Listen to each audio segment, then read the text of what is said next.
Labuni asoe turuni udanie Watuna rima seng ritau mabelai Watuna rima seng ritau mabelai Mabelani launa tanginan Karebana boleh terpasang boleh Karebana boleh terpasang boleh Pasemagi munrori dolan Tamula tutona Tamu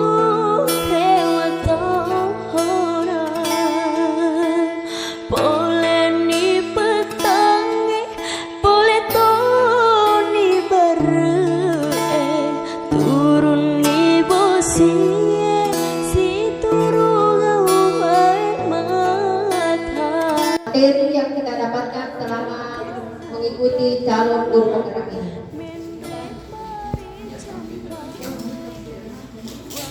Saya lanjut ke materi inti sesuai dengan judul kesepakatan kelas. Terlebih dahulu saya akan menjelaskan dulu tentang pengertian kesepakatan kelas. Jadi di sini pengertian kesepakatan kelas adalah berisikan beberapa aturan yang telah disepakati bersama antara murid dan guru. Jadi kesepakatan kelas itu adalah aturan kelas yang sudah kita sepakati antara murid dengan guru. Dan murid dengan guru sebelum memulai proses pembelajaran. Jadi kesepakatan kelas, aturan ada aturan. Yang caranya nanti di sini bukan guru yang menentukan aturan tersebut, tetapi siswa yang kita ajak berdiskusi kira-kira aturan-aturan seperti apa yang bisa diterapkan di kelas Bapak Ibu sekalian untuk kita terapkan nanti di dalam kelas masing-masing. Otomatis kan kita tahu bahwa ternyata di kelas saya kekurangan seperti ini, atau siswa saya itu biasanya suka ribut seperti ini. Siswa saya itu pada saat di kelas itu kurang memperhatikan ada, karena kita tahu bahwa di dalam kelas itu beberapa karakter murid, karakter siswa yang bisa temukan. Nah, mulai dari situlah kita bisa memetik pembelajarannya bahwa kira-kira aturan yang bisa terapkan di dalam kelas, aturannya adalah seperti ini. Tapi bukan kita selaku guru yang membuat aturan, kita limpahkan ke siswa. Kenapa siswa yang kita limpahkan? Karena ini siswa juga yang akan menjalani. Gampang kita manage pada saat siswa melanggar aturan tersebut, kita bisa kasih tahu bahwa kita kasih kelas menguncikan.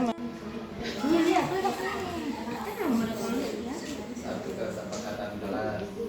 Ada contohnya ini, 15 menit sebelum jam pelajaran. Satu contoh kesepakatan kelas. Ini Bapak Ibu salah satu contoh ya. Datang 15 menit sebelum jam pembelajaran. Ya. Setelah menulis di kertas post-it, Bapak Ibu bisa menempelkan kertas post-itnya pada kertas yang ada di samping Bapak Ibu sekalian.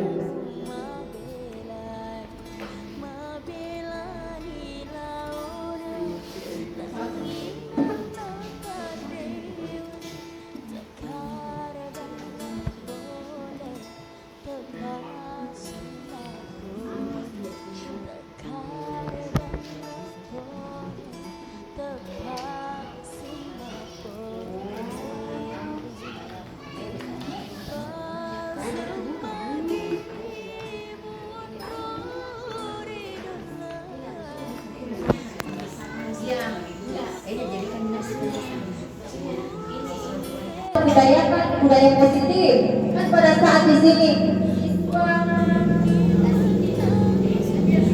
ini datang 15 menit sebelum jam pembelajaran. Kan di situ anak bisa mendisiplinkan diri. Nah, budaya positif di sana adalah disiplinkan diri.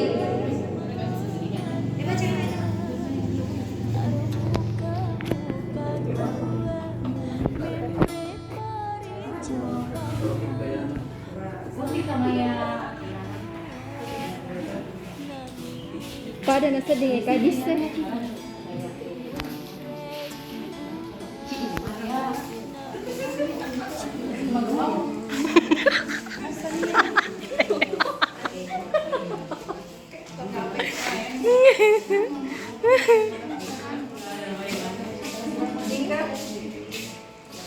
suka hati kau aja lah.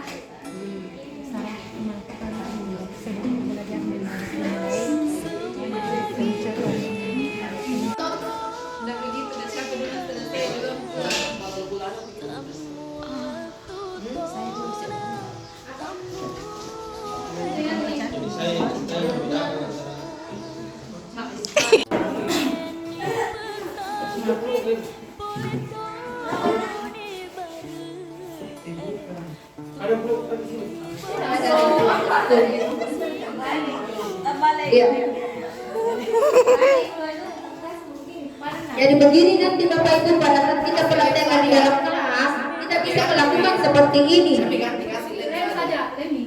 Kita bisa lakukan seperti ini di dalam kelas. Yang pertama kita lakukan, kita sepakati dulu sama anak.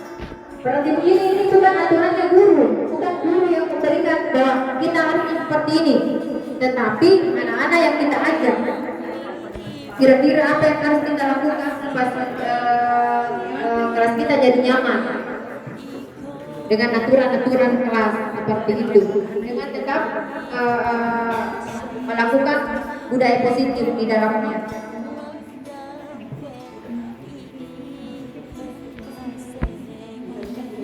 Masih ada?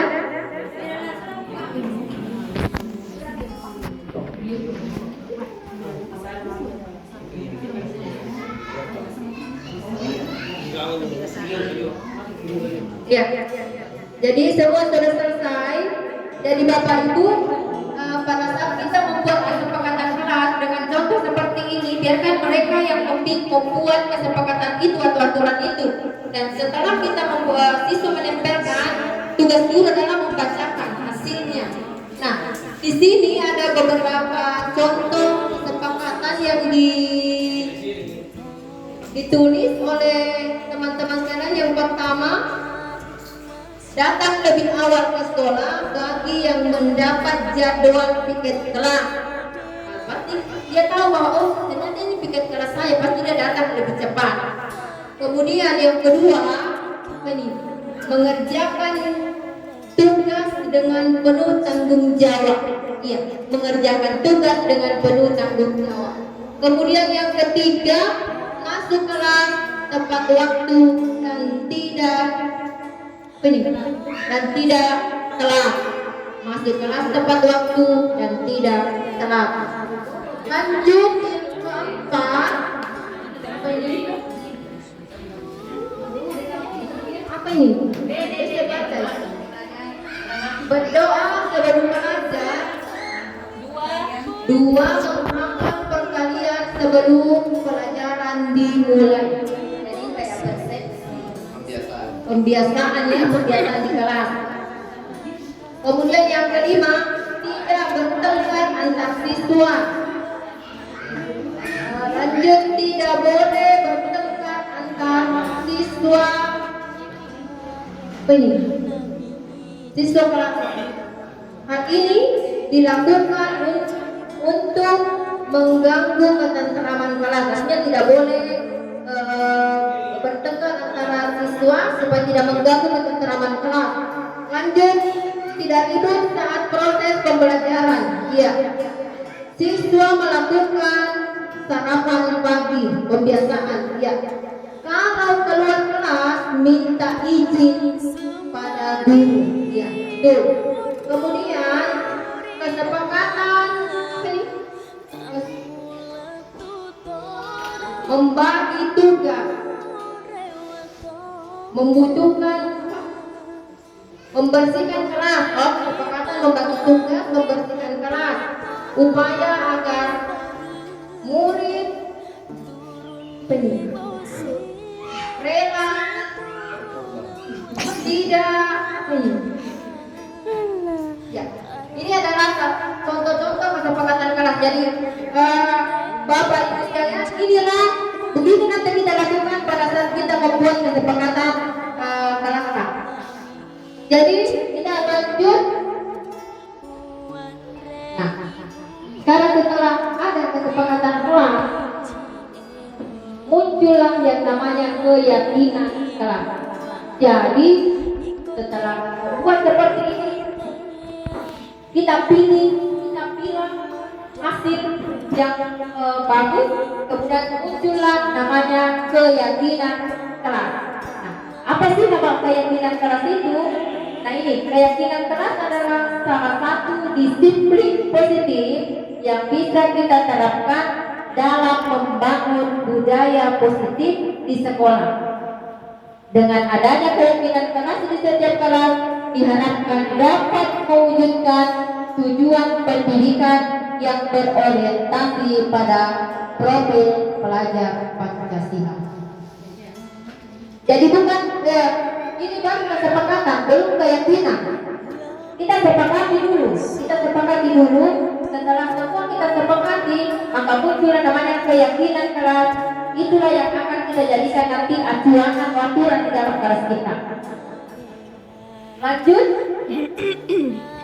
Nah, Bapak Ibu bisa melihat contoh peraturan dan nilai kebajikan yang dituju.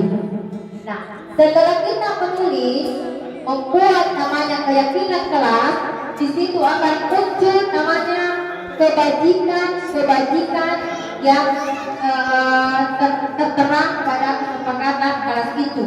Yang Ibu tulis tadi ini adalah cuma contoh kesepakatan, belum muncul kebajikan apa yang timbul nanti di situ. Nah, ini salah satu contoh. Setiap pengendara motor harus menggunakan helm. Nah, sekarang kira-kira kebajikan apa? Kenapa kita harus menggunakan helm pada saat kita mengendara motor? Ini pertanyaannya. Itulah nilai kebajikannya. Setiap pengendara motor harus menggunakan helm. Nilai kebajikan yang dituju di situ kira-kira seperti apa? Kenapa kita harus menggunakan helm pada saat mengendara? Kenapa kira-kira Bapak Ibu? Kenapa kita menggunakan helm pada saat supaya tidak tertangkap? Ada nilai kebajikan di situ. Kira-kira ada lagi? Kenapa? Tidak berdarah. Jatuh tidak berdarah. Iya betul itu Ibu. Pasti anak-anak akan menjawab seperti itu. Inilah kita bisa menuntun, mengarahkan mereka ke nilai kebajikan yang tertera dan yang terkandung dalam contoh seperti itu. Setiap pengendara motor harus menggunakan helm. Lanjut, ini salah satu contoh yang sekarang membuat keyakinan kelas. Ini baru kesepakatan. Tadi kan ada keyakinan kelas itu, ini tertuang di sini Bu. Ini apa yang kita ambil di sini? Ini sudah kita jadikan keyakinan. Tapi keyakinan yang kita tuangkan nanti dalam kelas ada nilai kebajikannya. Ada nilai hal positifnya yang nanti yang terkandung di situ. Sama yang saya katakan tadi, kenapa kita menggunakan helm? Supaya pada saat terjatuh tidak berdarah kepala. Kan kita menggunakan helm kan aturan, ada aturan di situ. Berarti kita disiplin. Itu nilai kebajikan, penanaman disiplin. Jadi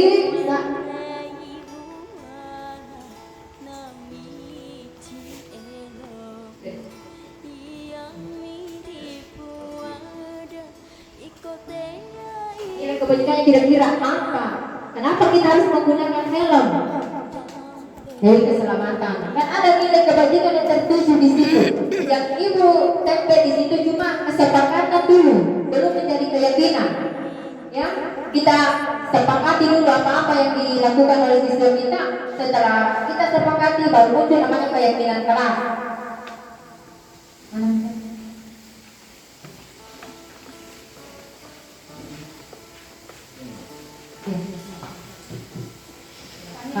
Bapak Ibu menuliskan nama kelompok, kemudian menuliskan keyakinan kelasnya. Jadi seakan-akan nanti ini sudah menjadi keyakinan kelas buat kita. Jadi keyakinan kelas itu lebih simpel. Iya. Kalau pesan itu artinya pemilihan dari situ. Contoh ini kan datang lebih awal ke sekolah bagi yang mendapat tiket ke kelas, berarti keyakinan kelas itu Disiplin. Keyakinan kelasnya disiplin. Jadi bukan lagi berupa kata-kata terlalu panjang. Kalimat. Bukan lagi berupa kalimat. kalimatnya lebih Oke, selesai. Yang sudah selesai silakan.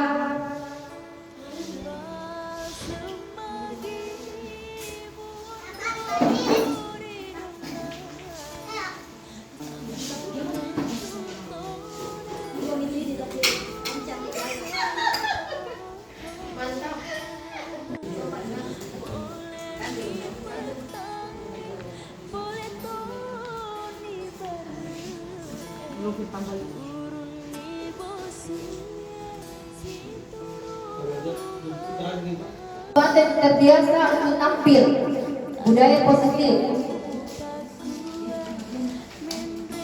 Mungkin kelompok motivasi ya. Yang pertama tadi sudah saya presentasikan. Iya, motivasi. Silakan saya bacakan. Perwakilan. Sekarang bisa YouTube.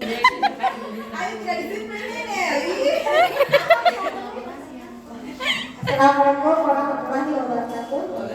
Kami dari kelompok motivasi keyakinan kelas 1 disiplin, 2 sopan santun, 3 saling menghormati, 4 saling menghargai, 5 tolong menolong.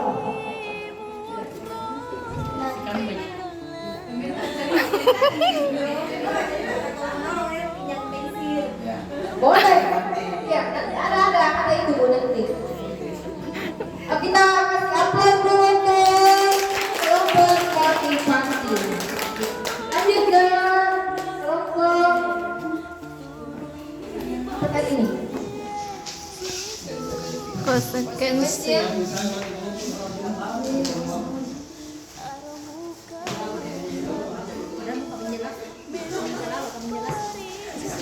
Assalamualaikum warahmatullahi wabarakatuh. Waalaikumsalam warahmatullahi wabarakatuh. Terima kasih atas kesempatan yang diberikan. Kami dari kelompok konsekuensi akan membacakan keyakinan kelas. Yang pertama, bertanggung jawab mengerjakan tugas. 2, bersikap jujur. Yang ketiga, bersikap tenang saat pelajaran sedang berlangsung. 4, bersifat sopan santun dan menghormati guru. Yang kelima, hidup rukun dengan teman.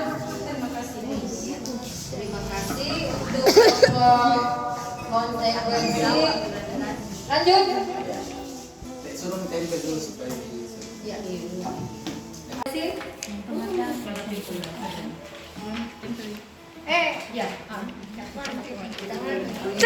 Tengah. Hukuman. Mati pelajari yang dari bagus.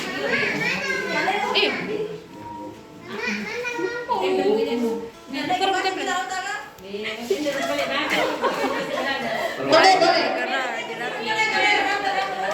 Ya.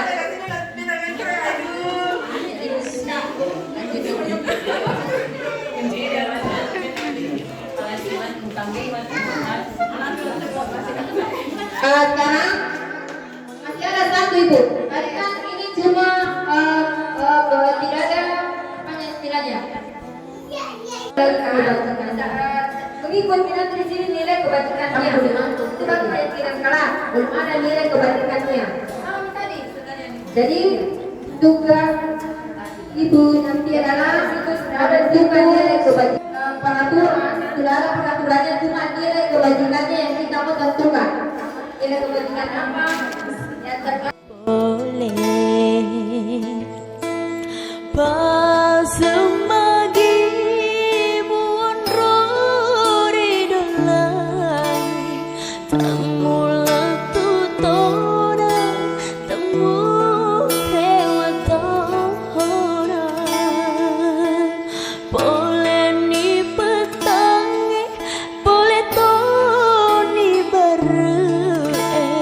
turun ibu si turun air mata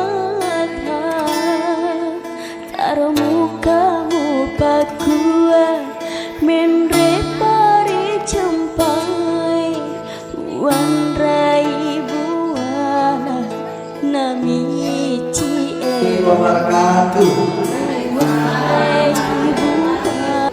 Ya, sekali lagi terima kasih kepada ibu-ibu, ternyata tidak ada bapak-bapak.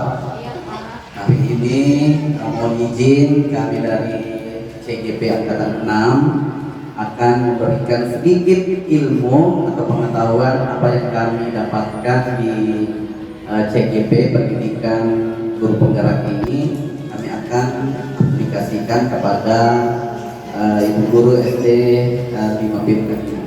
Baiklah, hari ini saya akan membawakan materi yaitu teori motivasi, hukuman dan penghargaan serta restitusi.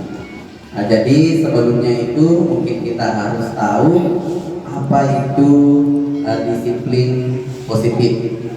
Disiplin positif sebetulnya apa yang kita lakukan membawa kebaikan itu adalah disiplin positif sebetulnya. Jadi bukan bahwa kita harus datang jam sekian, kita pulang jam sekian, itu akan dikatakan disiplin positif. Saya kira dengan disiplin positif apa yang kita lakukan akan membawa kebaikan, itu adalah disiplin positif. Baiklah Bapak Ibu, Ibu-ibu, kita akan melihat bagaimana teori motivasi penghargaan sendiri, bagaimana kita berperilaku. Apakah kita sudah berperilaku positif atau negatif? Jawabannya itu ada pada diri kita sendiri. Mengapa kita ataupun ada dorongan yang lain? Contohnya biasa kita lakukan sesuatu, bilang, masuk ke kepala sekolahku, jadi saya harus hadir di situ. Contohnya seperti hari ini. Jangan karena Bapak Ibu disuruh sama kepala sekolah, disuruh sama teman-teman, ibu-ibu hadir di sini, niatkan bahwa hari ini kita akan menuntut ilmu, walaupun sedikit. Jangan lihat orangnya, tapi lihatlah siapa yang menyampaikan dan apa yang disampaikan. Terkadang kita melakukan sesuatu karena kita menghindari rasa sakit atau ketidaknyamanan. Terkadang kita juga melakukan sesuatu untuk mendapatkan apa yang kita mau. Nah, ada 3 motivasi perilaku manusia menurut Jean Gossen dalam bukunya Restructuring Disiplin. Yang pertama, untuk menghindari ketidaknyamanan atau hukuman. Nah, ini adalah motivasi tingkat terendah dari motivasi perilaku manusia, di mana biasanya orang seperti ini akan bertanya apa yang akan terjadi apabila saya tidak melakukannya. Sebenarnya mereka sedang menghindari permasalahan yang mungkin muncul dan berpengaruh pada mereka secara fisik, psikologis maupun tidak. Seperti siswa-siswa kita, biasanya kalau kita membuat peraturan kelas harus datang jam 7.15. Kalau tidak datang jam 7.15 disuruh pungut sampah. Nah, motivasi inilah yang terjadi. Dia menghindari ketidaknyamanannya atau dia menghindari hukuman, sehingga dia datang sebelum 7.15. Selanjutnya, motivasi selanjutnya itu untuk mendapatkan imbalan atau penghargaan dari orang lain. Nah, motivasi ini satu tingkat di atas motivasi yang pertama tadi, yang untuk ketidaknyamanan atau hukuman. Di sini orang berperilaku untuk mendapatkan imbalan atau penghargaan dari orang lain. Orang dengan motivasi ini akan bertanya, apa yang akan saya dapatkan apabila saya melakukannya? Mereka melakukannya tindakan untuk mendapatkan pujian dari orang lain. Jadi motivasi ini juga motivasi eksternal. Jadi biasanya itu di dalam kelas, siapa bisa jawab nomor 1, saya akan kasih gula-gula. Nah, inilah motivasi yang mendapatkan imbalan atau penghargaan dari orang lain. Jadi kapan Bapak Ibu tidak akan memberikan penghargaan kepada siswanya, maka siswa itu tidak akan melakukannya lagi. Karena dia beranggapan bahwa tidak ada penghargaan lagi itu kalau menjawab. Nah, itu adalah motivasi yang kedua. Selanjutnya adalah motivasi untuk menjadi orang yang mereka inginkan dan menghargai diri sendiri dengan nilai-nilai yang mereka percayai. Nah, orang yang dengan motivasi ini akan bertanya, akan menjadi orang yang seperti apakah aku apabila saya melakukannya. Mereka melakukan sesuatu karena nilai-nilai mereka yakini dan hargai, dan mereka melakukannya karena mereka itu menjadi orang yang melakukan nilai-nilai yang mereka yakini. Inilah motivasi. Jadi walaupun tidak ada imbalan, tidak ada penghargaan, tidak ada ancaman atau peraturan, tidak ada hukuman, maka dia siap melakukan apa saja sesuai dengan yang dia inginnya atau yang dia hargai. Baiklah, kita akan membahas tentang hukuman atau konsekuensi.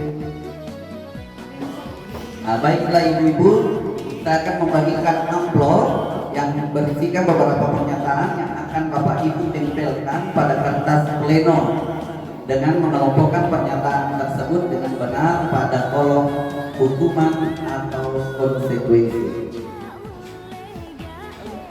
Yang ketahui atau Bapak Ibu ketahui bahwa hukuman itu biasanya dilakukan langsung dikasih saja, tidak ada kesepakatan. Kalau konsekuensi itu ada kesepakatan, bersama siswa atau murid bahwa kalau kamu melakukan seperti ini, konsekuensinya seperti ini.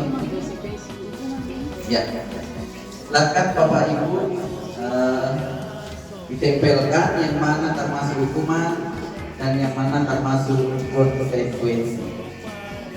Waktunya 10.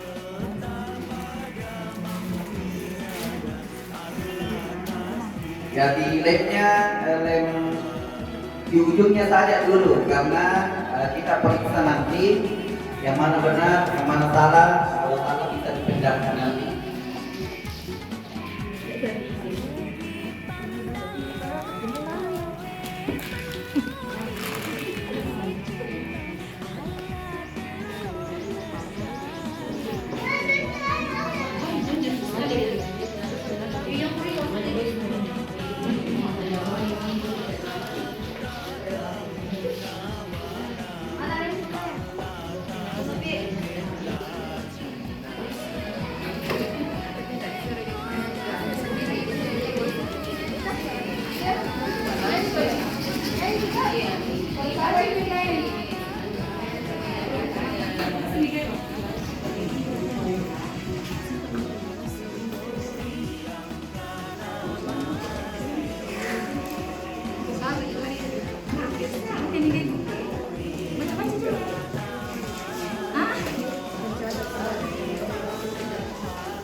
Oke, sudah dibuka?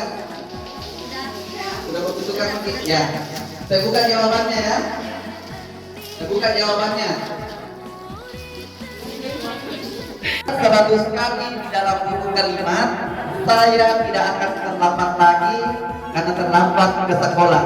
Itu adalah hukuman. Ada yang biasa kita lakukan di kelas? Semoga saja tidak ada. Karena itu adalah hukuman. Ya. Yang kedua, lari mengelilingi lapangan basket 2 kali karena terlambat dari hadir di sekolah. Nah, itu hukuman juga. Kalau ada siswa terlambat, disuruh dikelilingi lapangan 2 kali putaran. Murid diminta untuk push up 15 kali karena tidak menggunakan masker di sekolah. Nah, karena tidak menggunakan masker, silahkan push up. Ya diperiksa saja dulu ya pekerjaan temannya. Ya checklist. Ya. Berjemur di lapangan basket pukul 12.00 siang karena mengobrol dengan teman. Nah, dihukum lagi. Murid diminta bertelanjang kaki sepanjang hari karena tidak menggunakan sepatu warna hitam sesuai peraturan sekolah. Nah, biasanya yang bersepatu hitam dihukum. Berdiri di depan kelas sambil mengangkat kaki satu karena tidak bisa menjawab pertanyaan. Pada saat tidak menjawab pertanyaan, nah biasanya disuruh angkat kakinya. Itu adalah hukuman. Selanjutnya membersihkan WC sekolah karena mematahkan pensil kawannya. Nah, karena dipatahkan pensilnya, disuruh bersihkan WC. Itu dianggap hukuman. Bagaimana? Aman hukuman? Ya, kita lanjut ke konsekuensi. Membersihkan coretan yang dibuatnya di meja tulis. Nah, kalau ada siswa mencoret-coret meja, suruh saja bersihkan. Tidak usah dihukum. Itu bukan hukuman, konsekuensi. Menggantikan kertas tugas teman yang telah dicoret-coret. Nah, dan pergi lagi suruh pergi lagi di lapangan. Selanjutnya membersihkan tumpahan air di meja tulis karena tersenggol pada saat belajar. Nah, di sini konsekuensi cuma 3 dan dilihat berapa salahnya.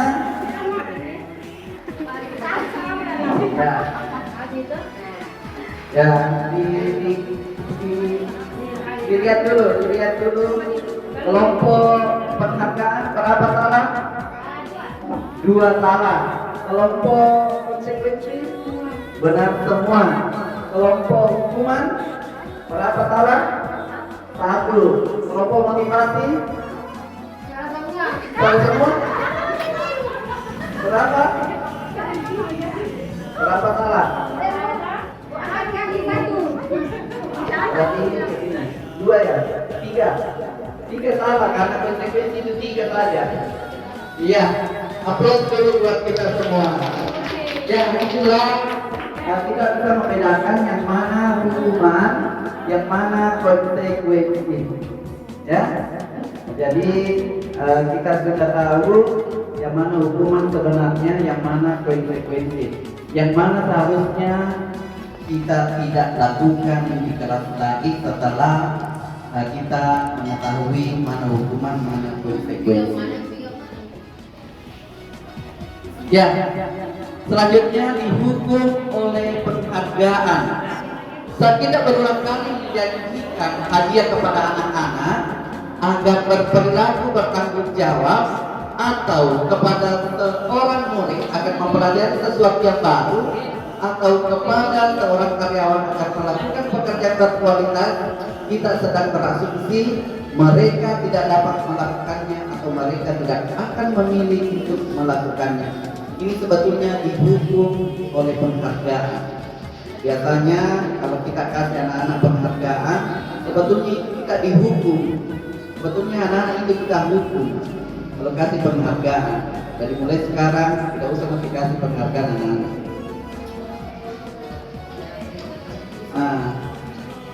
Pengaruh jangka pendek dan jangka panjang dari penghargaan tersebut, di mana penghargaan efektif jika kita menginginkan seseorang melakukan sesuatu yang kita inginkan dalam jangka waktu pendek. Jika kita menggunakan penghargaan lagi dan lagi, maka orang tersebut akan tergantung pada penghargaan yang diberikan serta kehilangan motivasi dari dalam dirinya. Jadi pada saat kita kasih penghargaan, dia termotivasi.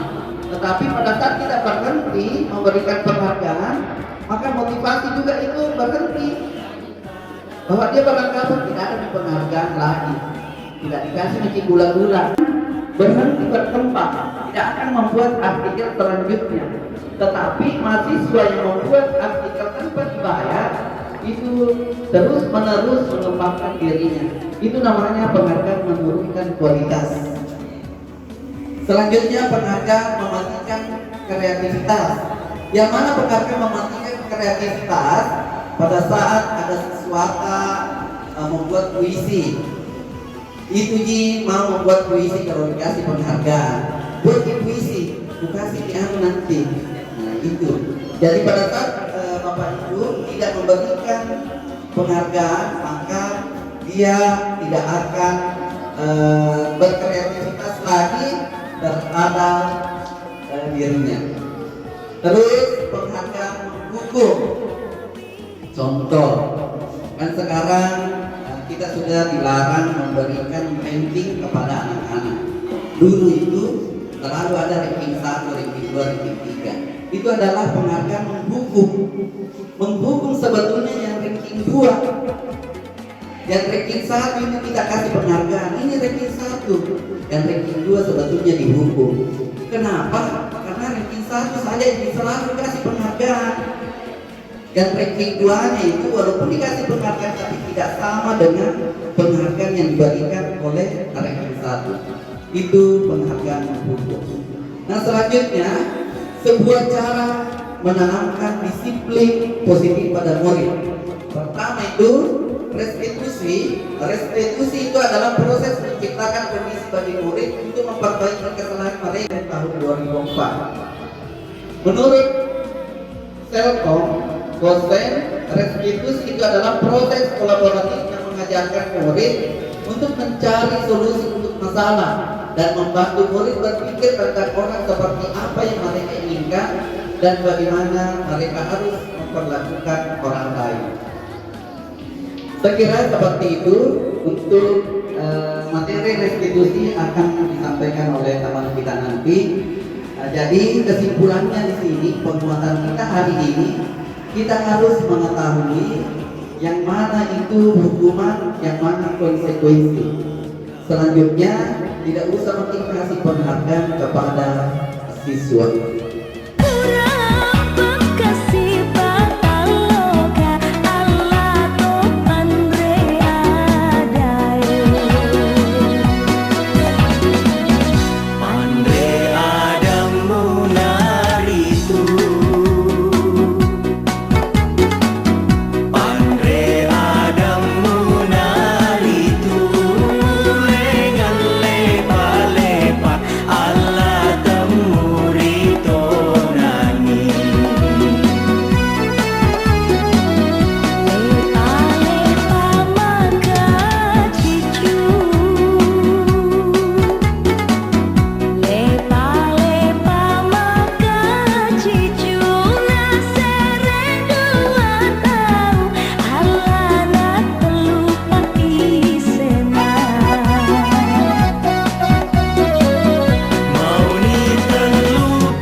Jadi sebelum kita mengenal tentang 5 kebutuhan dasar pada manusia, terlebih dahulu kita berdiri, kita refresh.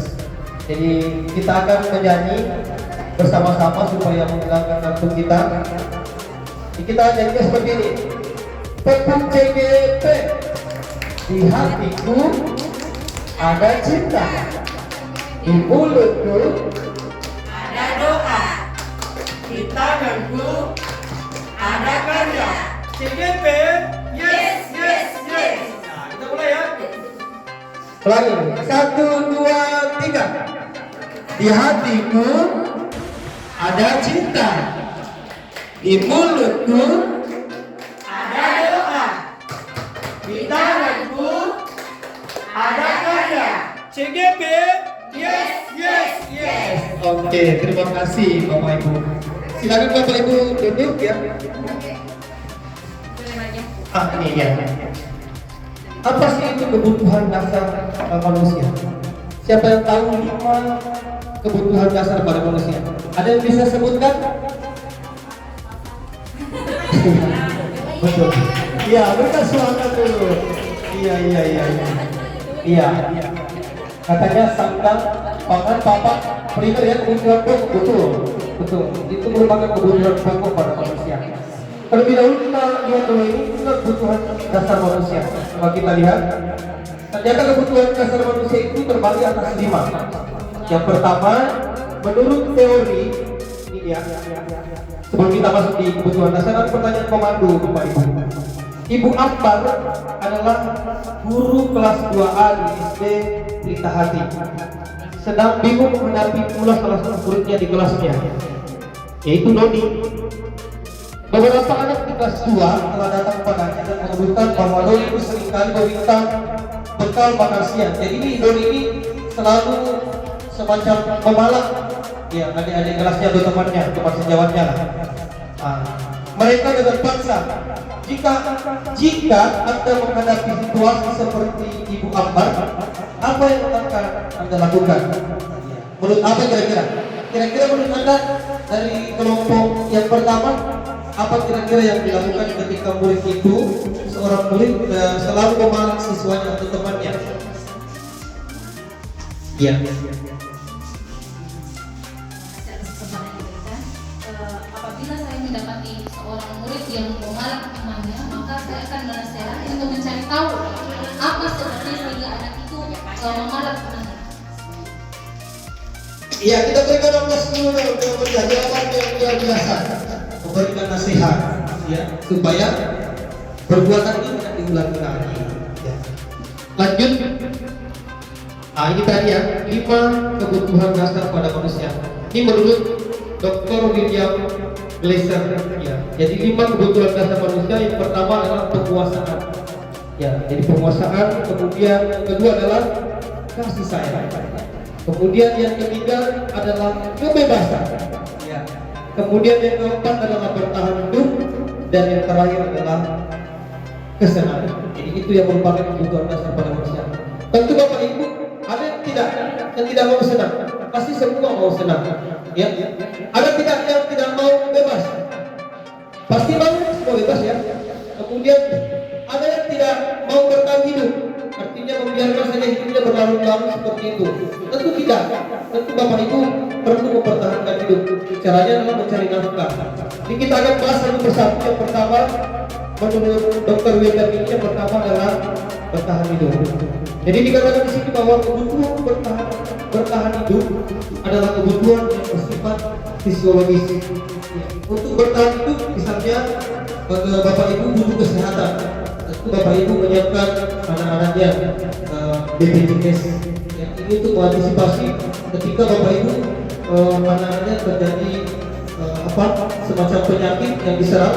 Tentu dengan BPJS itu akan lebih murah. Kemudian yang kedua adalah rumah, tempat kita tinggal. Kalau kita punya rumah, tidak punya rumah, kita akan tinggal di mana? Jadi perlu. Kemudian betul yang disampaikan tadi bahwa itu adalah kebutuhan pokok papan ya, termasuk di dalamnya. Kemudian yang selanjutnya adalah makanan. Nah, ini merupakan kebutuhan primer. Disampaikan tadi oleh Ibu siapa? Ibu Nobi. Iya. Ini kebutuhan pokok. Bagian dari proses reproduksi termasuk kebutuhan untuk tetap bertahan hidup. Jadi komponen psikologis pada kebutuhan ini meliputi kebutuhan akan perasaan aman. Jadi ketika kebutuhan ini terpenuhi, rasa aman akan kita merasa lebih aman ketika kebutuhan bertahan hidup ini terpenuhi. Kemudian selanjutnya, apalagi ini dia kasih sayang. Ya, ini yang diperlukan oleh ibu-ibu ini. Ya. Kalau tanpa perhatian, tanpa kasih sayang oleh bapak-bapaknya, ibu-ibu akan jengkel, sebel, pasti toh begitu. Nah iya, kasih sayang dibutuhkan. Kita cukup dengan materi saja, uang saja yang diberikan, ya ambil ini 100.000, ambil ini 200.000, tapi tidak ada kasih sayang, cuma dong kita hidup. Ya tentunya seperti itu ya. Jadi ibu-ibu butuh kasih sayang. Kebutuhan ini dan 3 kebutuhan berikutnya adalah kebutuhan psikologis, kebutuhan untuk disayangi dan diterima meliputi kebutuhan akan hidup dan koneksi sosial.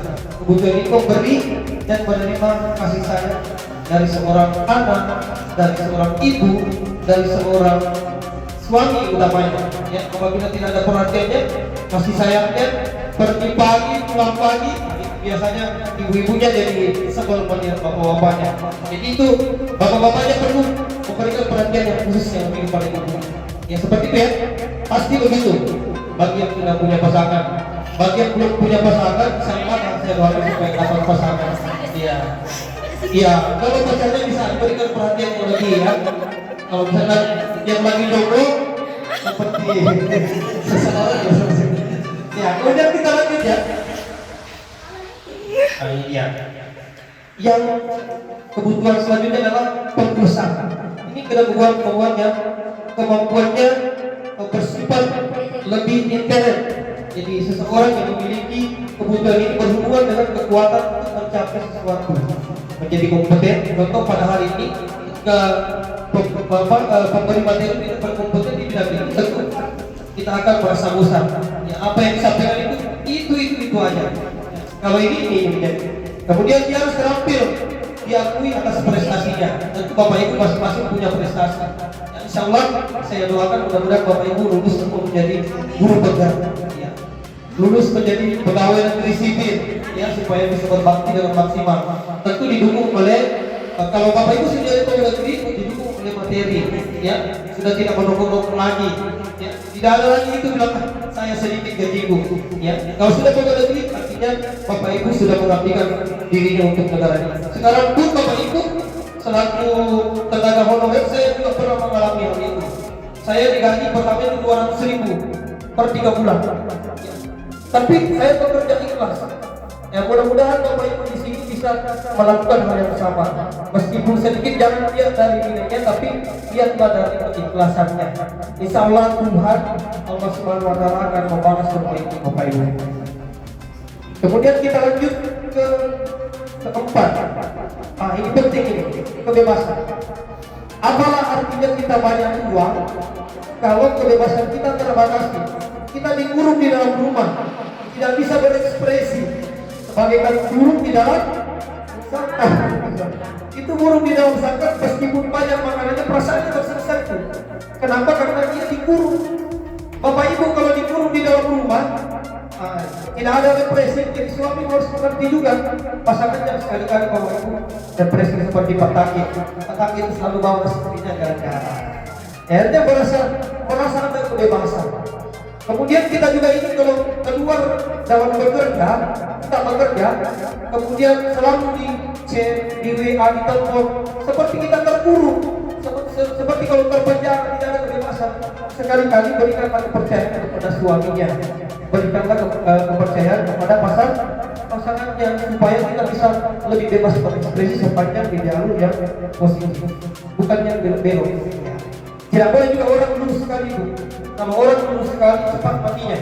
Begitu juga kalau orang bengkok sekali cepat matinya. Seperti bambu itu kalau lurus sekali cepat mati. Di air tanpa bawah dia, maka jarum punah mati. Tapi kalau antara bengkok dan lurus, insya Allah tidak cepat mati itu. Mau kita bengkok, tidak kita bawa lurus, kita jamin kasih hidup dulu itu. Begitu pun dengan kebebasan, Anda harus mendapatkan kebebasan. Karena kebebasan itu harus dimiliki oleh setiap orang. Ya, bayangkan kalau kita lahir di zaman bukan kemerdekaan saat ini, di zaman penjajah, sedikit-sedikit ada bom, sedikit-sedikit ada bom. Sekarang ini kita sudah enak, sudah serba digital. Di era 4.0, luar biasa, serba digital.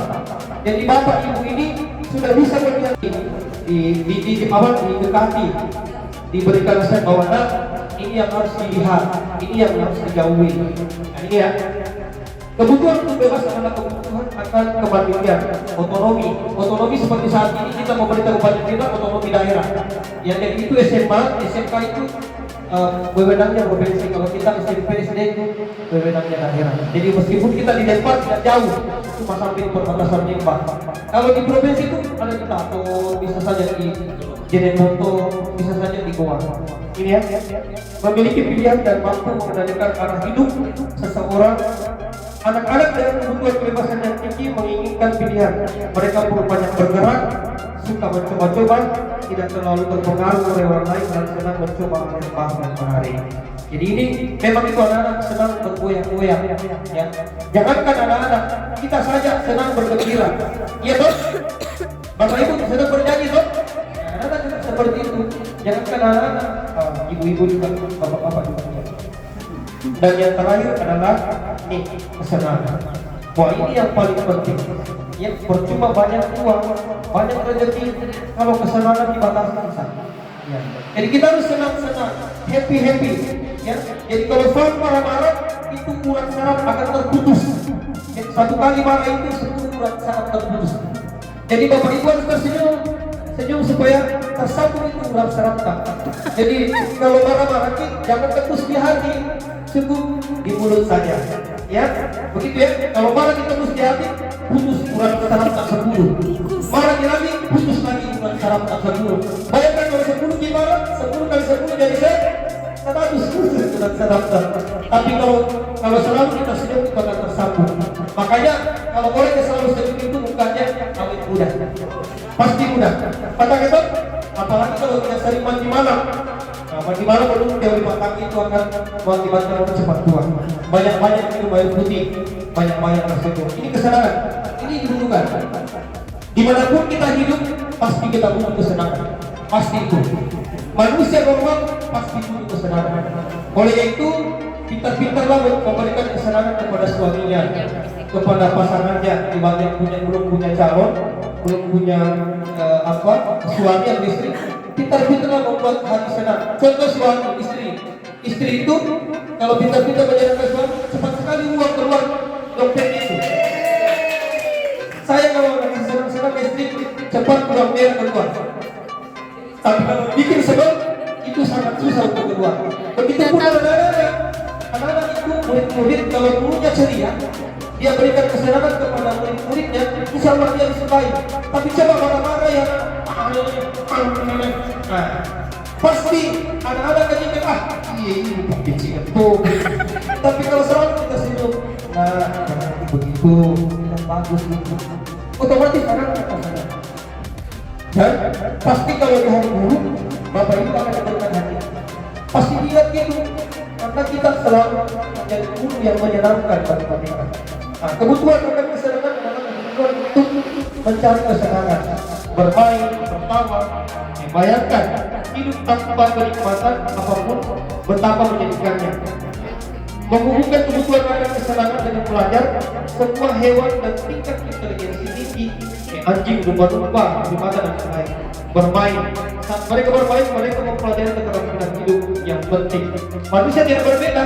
Anak-anak dengan kebutuhan dasar kesenangan yang tinggi biasanya ingin menikmati apa yang dilakukan. Tentu mereka butuh kesenangan. Jadi kalau gurunya ceria, anak-anaknya pasti akan senang. Ya, tapi kalau gurunya marah-marah, pasti anak-anaknya akan tidak senang. Nah, semua orang senantiasa berusaha memenuhi kebutuhannya dengan berbagai cara. Bila mereka tidak bisa mendapatkan kebutuhan dengan cara yang positif, mereka akan mencoba mendapatkan dengan cara yang negatif. Ini yang berbahaya. Kalau kita mendapatkan kesenangan dengan cara negatif, usahakan kita masuk dan bermimpi adalah kita mendapatkan kesenangan secara positif.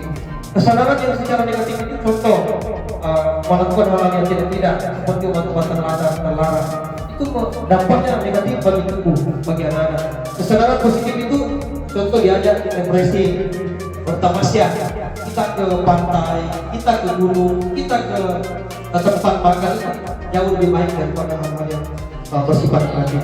Kemudian seorang murid yang tidak begitu berhasil secara akademik, mungkin kebutuhannya akan kekuasaan tidak terpenuhi di sekolah. Oleh karena itu, mungkin dia akan mencoba untuk memenuhi kebutuhan kekuasaannya dan mencoba mengatur orang lain. Ini yang susah. Ya, kalau kita diatur-atur. Ya, jangan sampai kita diatur-atur oleh orang lain. Bisa mengatur, tapi pengaturan yang positif. Jangan seperti pengaturan-pengaturan yang negatif seperti yang dikatakan. Nah, sekarang kita punya tugas kelompok. Petunjuknya adalah ini saya akan bagikan amplop. Ini ada amplop 4, 1, 2, 3, 4. Sekarang Bapak Ibu di situ ada pernyataan. Bapak Ibu bisa memasangkan pernyataan yang sesuai dengan kebutuhan dasar manusia. Jadi dipasangkan dulu. Iya. Ini kertasnya ya. Kita bagikan. Di situ ada 4 kolom yang sudah terbagi Bapak Ibu. Tinggal Bapak Ibu mencocokkan pernyataan yang tepat sesuai dengan kebutuhan dasar manusia. Nah, yang mana yang masuk kelompok kasih sayang. Kemudian mana yang masuk kelompok penguasaan, mana yang masuk kelompok kesenangan, dan mana yang masuk kelompok kebebasan. Nah, ditempel ya, ditempel. Ya, oke. Kita mulai bekerja. Kita berikan waktu. Iya, oke. Iya, iya. Kelompok 1 sudah mulai bergerak. Iya, kelompok 2 juga sudah mulai melirik. Kelompok 3, sudah bekerja. Kelompok 4, iya, kita ditempel-tempel saja. Iya, luar biasa. Tinggal ditempel. Ini sudah ada 7 yang tertempel. Iya, iya, mana penguasaan di situ? Mana kasih sayang tinggal ditempel-tempel. Ya, di situ ada kelompokan pernyataan. Iya, sudah mulai, sudah hampir selesai, tinggal tempel. Iya. Iya. Oke. Iya, luar biasa kelompok 1, 2, 3 dan 4. Bisa sambil minum-minum Bapak Ibu ya. Sambil minum-minum, makan-makan, refresh saja, santai saja.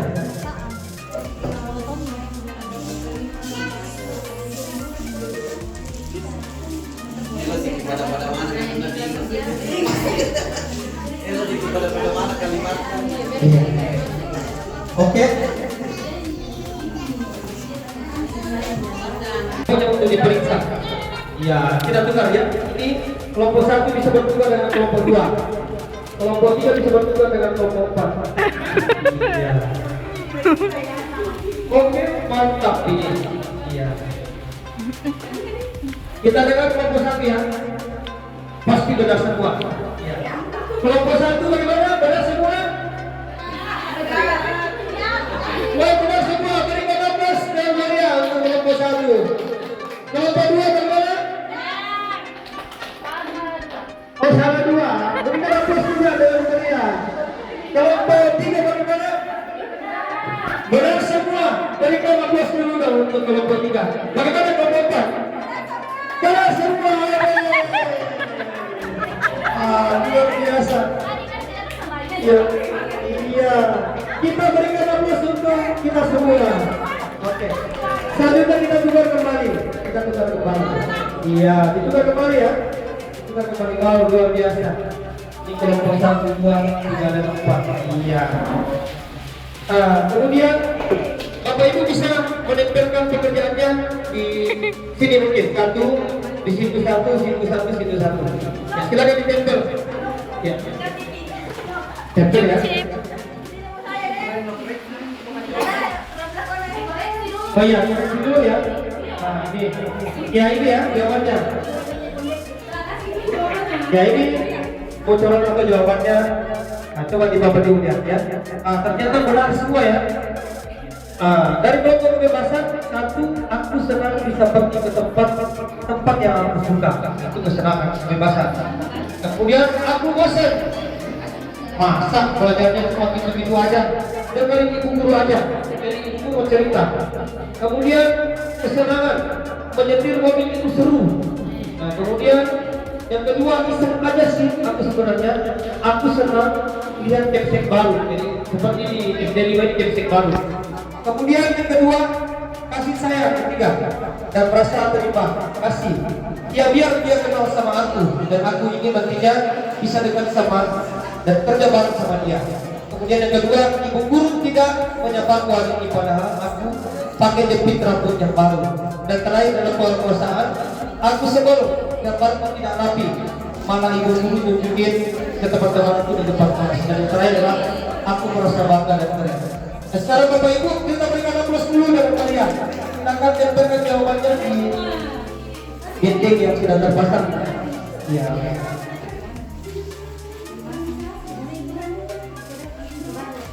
Iya. Oke.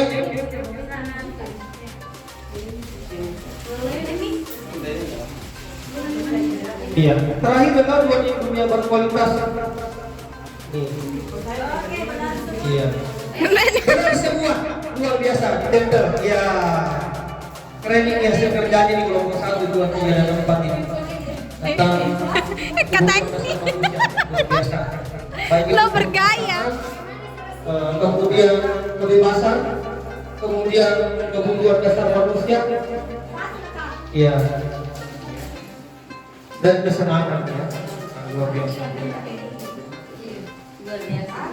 Mantap. Luar biasa. Dapat 100 semua. Ya, kasih dia hadiah. Ada sudah bagian berapa? Iya. Ada hadiahnya ya. Ini siapa? Hadiahnya ini. Ini juga. Ibu Nopi, apa hadiah?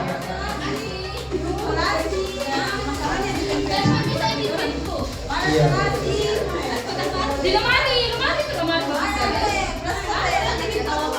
Di sini boleh Bu Nopi. Di sini, buat ini. Sini saja, boleh. Di sini. Bu Nopi di sini. Sini. Ya, di sini, boleh di sini. Ya, di sini ya. Menyusahkan diri saja. Ah. Ini Bu Nopi. Ibu Nopi masih single atau sudah punya suami? Nah, Fani digoda mamamu. Fani digoda mamamu, Fani. Fani digoda mamamu, Fani. Iya, oke. Ya. Bu Nopi bagus, aplaus. Dapat hadiah ya, semua dapat gombel tadi ya. Iya, oke. Kalau saya lihat Ibu Nopi, saya kan Bu Ramsi, teman saya di grup penggerak. Iya, mungkin kenal Bu Ramsi. Iya. Oke, bisa kembali ke tempatnya masing-masing, Bapak Ibu. Iya. Oke, mantap Besti. Iya.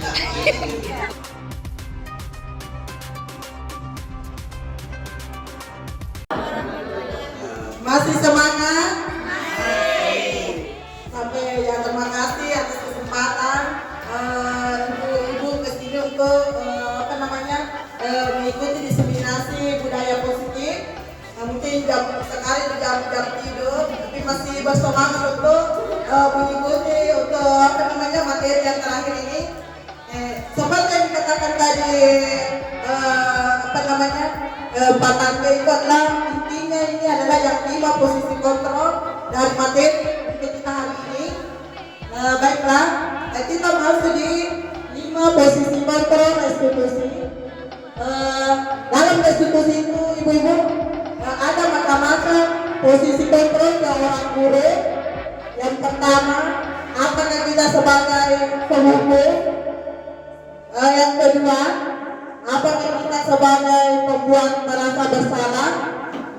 Yang ketiga, sebagai teman.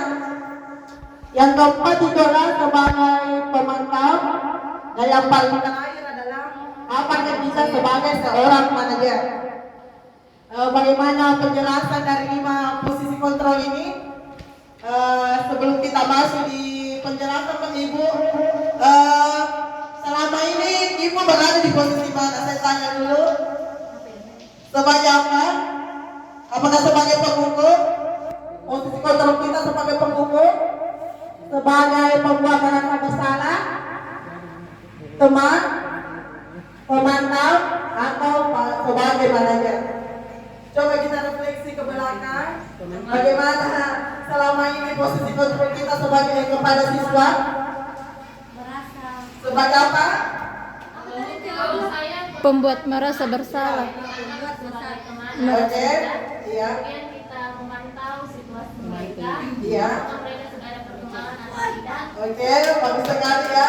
Kemudian kita bisa sebagai manajer dalam memberikan motivasi kepada anak-anak. Oh ya, tepuk semangat dulu untuk ibu kita yang masih semangat sampai sekarang. Kita ya, mari kita cari tahu satu persatu. Posisi kontrol yang pertama itu adalah sebagai penghukum. Posisi kontrol penghukum itu adalah seorang penghukum bisa menggunakan hukuman fisik maupun verbal. Jadi ibu-ibu kalau misalnya bukan saja dikatakan posisi kontrol penghukum itu kalau memberi hukuman fisik kepada siswa, misalnya Kalau ada yang tidak mengerjakan tugas PR-nya, disuruh biasa berdiri di depan. Bukan saja dikenakan hukuman pidana apa namanya sebagai penghukum, tapi maupun korban juga mengatakan apa namanya mengeluarkan kata-kata kasar kepada siswa, apa namanya yang menyakitkan siswa itu juga sebagai penghukum. Bagaimana guru-guru yang menerapkan posisi penghukum akan berkata patuhi aturan saya atau awas. Jadi di sini kalimatnya itu mengancam siswa. Jadi ini juga termasuk penghukum sebagai verbal. Yang kedua, kamu selalu saja salah. Selalu, pasti selalu yang terakhir selesai. Guru seperti ini senantiasa percaya hanya ada satu cara agar pembelajaran bisa berhasil, yaitu cara dia. Jadi kalau kita lakukan seperti ini, ibu-ibu, berarti posisi kontrol kita sebagai penghukum. Jadi bukan saja sebagai penghukum secara fisik, tapi dengan mengeluarkan kata-kata kasar kepada siswa, membentang atau apa, itu juga termasuk posisi kontrol kita sebagai penghukum. Bagaimana Bapak Ibu? Biasa melakukan ini? Biasa. Oke. Kita lanjut. Kita lanjut ya. Posisi kontrol kedua, pembuat merasa bersalah. Pada posisi ini biasanya guru akan bersuara lebih lembut. Tadinya kasar, tapi kalau sebagai pembuat merasa bersalah itu suara kita lembut kepada siswa. Katakan yang keluar dengan lembut akan seperti ibu sangat kecewa sekali dengan kamu. Berapa kali Bapak harus memberitahukan ya? Gimana coba kalau Bapak kamu tahu kamu berbuat begitu? Jadi kita membuat siswa merasa bersalah. Apa yang mereka lakukan kita selalu kata-kata kita menyudutkan mereka. Jadi kalau posisi kita seperti itu Bapak Ibu, kita posisi kontrol kita sebagai pembuat merasa bersalah. Jadi kalau anak-anak kita lakukan seperti ini, mereka akan tidak melakukan budaya positif itu akan dia tidak melakukan. Karena merasa selalu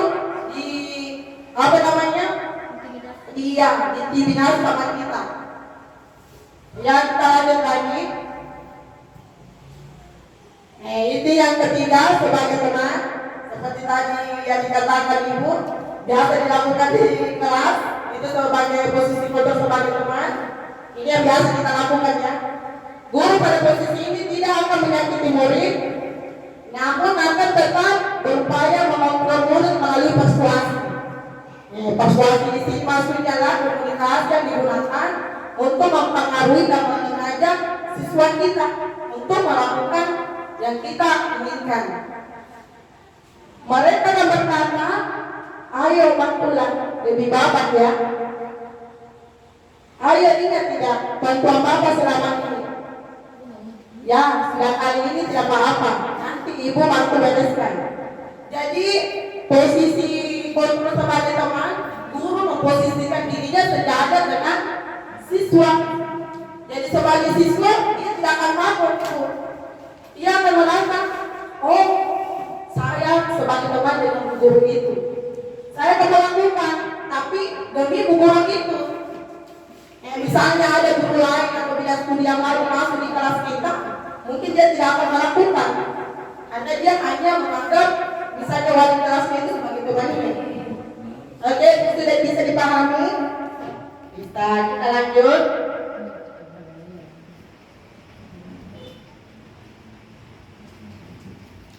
Posisi kontrol yang keempat ini adalah sebagai pemantau. Memantau berarti mengawasi. Pada saat kita mengawasi, kita bertanggung jawab atas perilaku orang-orang yang kita awasi. Posisi pemantau berdasarkan pada peraturan dan konsekuensi. Jadi kita kembali ke materi tadi yang dibawakan sama saudara Bu Destia. Inilah kita kembali ke apabila kita posisi kontrol kita sebagai pemantau, kita berdasar adalah keyakinan kelas yang sudah kita buat. Kita siswa mengingatkan tentang keyakinan kelas yang sudah dibuat di kelas. Nah, pertanyaannya dari cuma seorang pemantau, peraturannya apa? Maksudnya keyakinan kelas yang kita buat. Apa yang telah kamu lakukan? Sanksi atau konsekuensinya apa? Jadi tidak saja adalah keyakinan kelas. Jadi ini selalu berhubungan dengan materi yang tadi. Jadi posisi pemantau di sini adalah kita memantau siswa untuk sebagai penghukum dengan posisi kita sebagai pemantau. Nah, ini juga biasa kita lakukan yang tadi.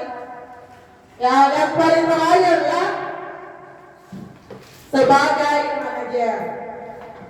Di mana posisi guru berbuat sesuatu bersama dengan murid, mempersilahkan murid mempertanggungjawabkan perilakunya, mendukung murid agar dapat menemukan solusi atas permasalahannya sendiri.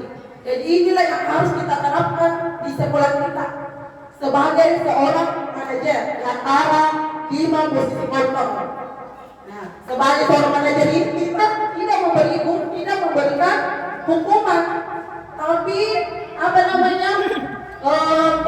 menuntut siswa untuk mencari solusi atas permasalahan yang mereka hadapi, yang mereka lakukan. Seorang manajer akan berkata apa yang kita yakini. Maksudnya di sini kemarin selalu dikatakan adalah keyakinan kelas yang kita dasari. Jadi untuk sekarang ini yang belum mempunyai keyakinan kelasnya masing-masing, silakan kalian ibu-ibu guru yang hebat silakan dibuat di kelas kita. Ada itu yang didasari supaya kita tidak memberikan sanksi atau hukuman kepada siswa. Apa kamu meyakininya? Jika kamu meyakininya, apakah kamu bersedia memperbaikinya? Jika kamu memperbaiki ini, hal ini menunjukkan tentang apa dirimu, apa rencana kamu untuk memperbaiki hal ini. Inilah kalimat-kalimat yang biasa digunakan oleh seorang manajer. Inilah yang harus kita terapkan posisi kontrol yang terakhir ini yang diharapkan untuk diterapkan. Jadi posisi guru sebagai seorang manajer kita harus terapkan pelan-pelan, tidak secara spontan, secara langsung tidak. Jadi kita harus budayakan pelan-pelan di sekolah kita, khususnya kelas kita, supaya menjadi budaya positif yang harus dilakukan dengan konsistensi, harus dilaksanakan oleh semua warga sekolah. Oke, kita lanjut. Satu ada yang mau bertanya tentang posisi seorang manajer. Siapa yang sudah lakukan ini? Tidak, ditekan dari sisi seorang manajer ini tidak memberikan hukuman, tidak memberikan konsekuensi, cuma menuntut siswa untuk menyelesaikan, mencari solusi atas permasalahan yang mereka hadapi atau yang dilakukan. Nah, yang terakhir kita supaya kita memahami materinya, kita membagikan data. Jadi setiap kelompok ada di situ, silakan diisi, ditempel sesuai dengan kalimat. Kalau pengukur bagaimana kalimatnya, kita silakan tempel sebagai pembuat merasa bersalah, teman, pemantau, dan sebagai seorang manajer. Silakan ditempel Ibu. Silakan ditempel.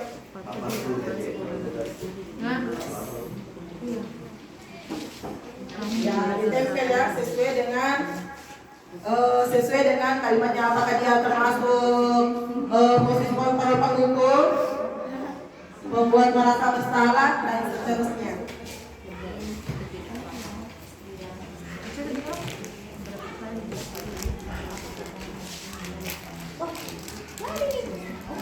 Mantap, sudah selesai. Lincah Baga dulu merpati. Oke, bagaimana? Sudah selesai, Ibu?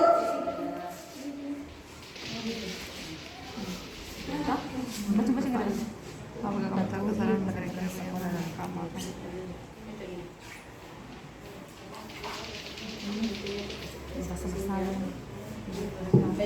silakan ditempel. Nanti kalau sudah selesai silakan ditempel di kertas pleno. Sudah? Oke. Bisa dikabar dia. Atau dia ke duit.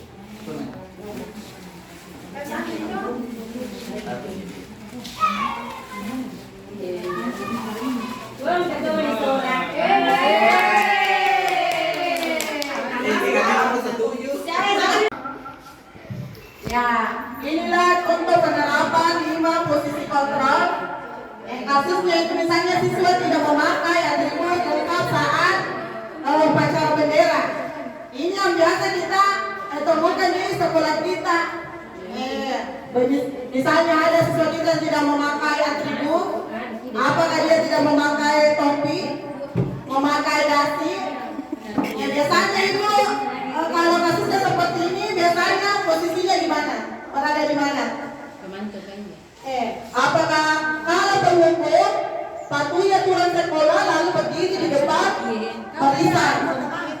Nah, ternyata kita di sekolah kita kan sebagai penghukum. Yang kedua, pengumuman merasa bersalah. Berapa kali guru harus memberitahu kamu? Guru kecewa sama kamu. Jadi siswanya di sini merasa bersalah, jadi itu namanya pengumuman merasa bersalah.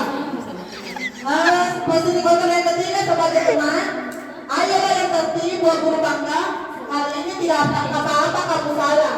Jadi posisi sebagai teman, yang saya katakan tadi, guru memposisikan dirinya sejajar dengan siswa. Jadi siswanya itu tidak akan takut. Karena kenapa dia hanya merasa gurunya itu sebagai temannya. Misalnya kalau guru lainnya maaf, beda lagi ceritanya. Begitu. Pemantau, kamu sudah melanggar apa peraturan dan posting-postingnya.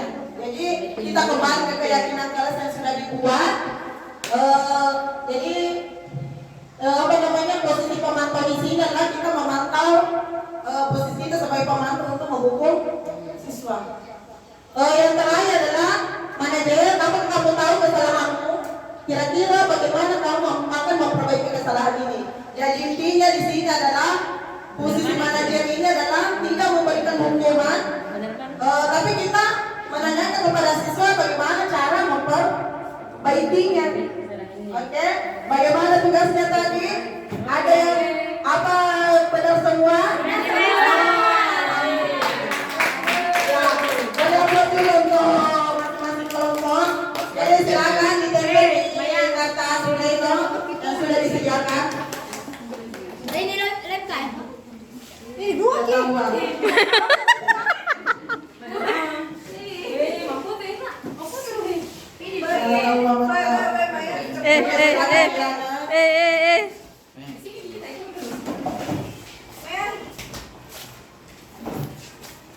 silakan ditempel. Bayar semua coy. Kasih masuk juga. Apapun makannya seorang ini. Oke, ditempel nih. Sudah Diana.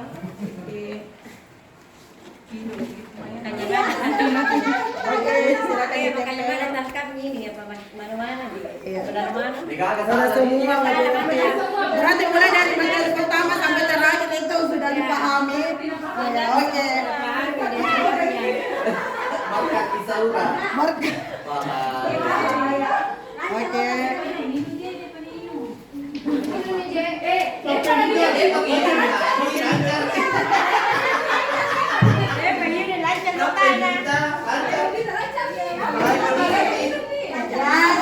Untuk yang terakhir, bagaimana tadi materinya mulai dari pertama sampai terakhir. Jadi mudah-mudahan 5 posisi kontrol yang terakhir ini yang kita harus terapkan di sekolah kita supaya menjadi budaya positif yang harus dilaksanakan oleh semua warga sekolah. Demikian yang sempat materi yang sempat saya sampaikan pada kesempatan ini. Saya kembalikan ke kata bendera. Ya, aplaus dulu buat Ibu Santorian. Ya. Itulah materi terakhir kita, yaitu 5 posisi kontrol restitusi. Ya, saya kembali ke sini dulu. Penghukum, pembawa merasa bersalah, teman pemantau, manajer. Saya mau kasih dulu satu permasalahan. Bagaimana Bapak Ibu-ibu mengungkapkan jika ibu sebagai penghukum, sebagai pembuat merasa bersalah, teman pemantau, manajer. Jika pada hari itu siswa kita ada yang tidak mematuhi aturan sekolah, contohnya tidak memakai dasi pada saat upacara bendera. Sebagai penghukum, ada yang bisa kata-kata apa yang ibu katakan? Kalau sebagai penghukum. Sebagai penghukum, sebagai ibu penghukum, kata-kata apa yang ibu katakan kepada anak yang tidak menggunakan dasi saat upacara bendera? Ada? Coba ya. Coba ibu pinterin dulu.